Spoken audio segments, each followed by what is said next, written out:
धुरंधर film देखकर कुछ लोगों की जली ना। और देखिए दोस्तों, हिंदी मूवी कितनी अच्छी है अगर आपको ये पता करना है तो उसका सिंपल तरीका है, सोशल मीडिया पर जाइए और इंग्लिश में अगर कोई फिल्म रिव्यू करने वाली दीदी अगर हिंदी फिल्म को इंग्लिश में बुरा बोल रही है तो ज्यादा चांस है कि फिल्म अच्छी ही होगी। जाकर तुरंत देखिए। दोस्तों, धुरंधर फिल्म पे जनता का जबरदस्त रिएक्शन आ रहा है। कई लोग रिएक्ट कम कर रहे हैं, फ्रस्ट्रेट ज्यादा हो रहे हैं। लेकिन क्यों हो रहे हैं फ्रस्ट्रेट, वो डिस्कस कर लेते हैं। सबसे पहला पॉइंट है स्पाई लाइफ, यानी जासूसों की जिंदगी। जासूसी जिंदगी को बॉलीवुड ने इतना ज्यादा फैंटेसाइज कर दिया है कि वो जासूसी फिल्में छोड़कर सब लगती है जो नहीं होना चाहिए।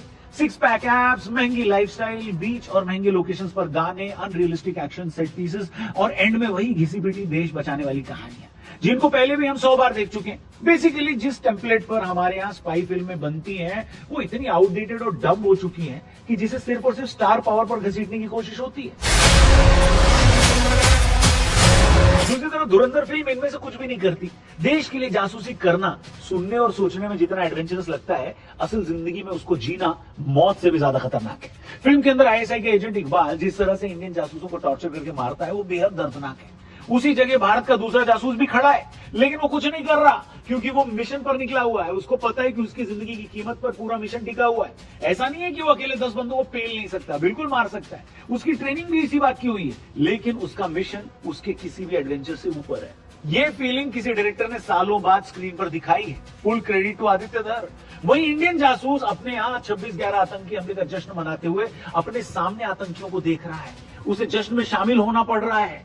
ऐसे माहौल में खुद को संभालने के लिए अंदर लोहे का जिगर होना चाहिए। दोस्तों, धुरंधर इन सारी चीजों को दिखाती है। धुरंधर उस मजबूरी और गुस्से को भी दिखाती है जब एक सबसे बड़ा आतंकी हमला रोका जा सकता था, लेकिन ब्यूरोक्रेसी और पॉलिटिक्स की लापरवाहियों की वजह से वो हमला कामयाब हो जाता है। उस मिशन पर लगे जासूसों के लिए कितनी दर्दनाक और गुस्से वाली बातों की सोचिए, हम लोग अंदाजा भी नहीं लगा सकते। फिल्म में जब भारत के रक्षा सुरक्षा सलाहकार सान्याल साहब हाईजैक प्लेन के बदले आतंकियों को छोड़ने वाले फैसले पर नेगोशिएशन करने के बाद रिपोर्ट करने जाते हैं तो उनकी आवाज के अंदर बैठा ठहराव और उनका डेड आई साइलेंस चिल्लाता है। ऐसी मजबूरी जहां एक डायलॉग में यह भी कहा जाता है कि भारत के सबसे बड़े दुश्मन भारतीय ही हैं, पाकिस्तान तो फिर भी दूसरे नंबर पर आता है। यही बातें धुरंधर को किसी और स्पाई फिल्म से बहुत ज्यादा अलग बना देती है। इस फिल्म में कोई भी लड़की मॉरिशस के बीच पर बिकनी पहने नाच नहीं रही है, जबकि पाकिस्तान के लियारी इलाके लगता है। आपको पहले की मूवीज और धुरंधर में कौन सी बेटर लगी आपको? और क्या एक सेक्शन जो धुरंधर को क्रिटिसाइज कर रहा है वो सही क्रिटिसाइज कर रहा है?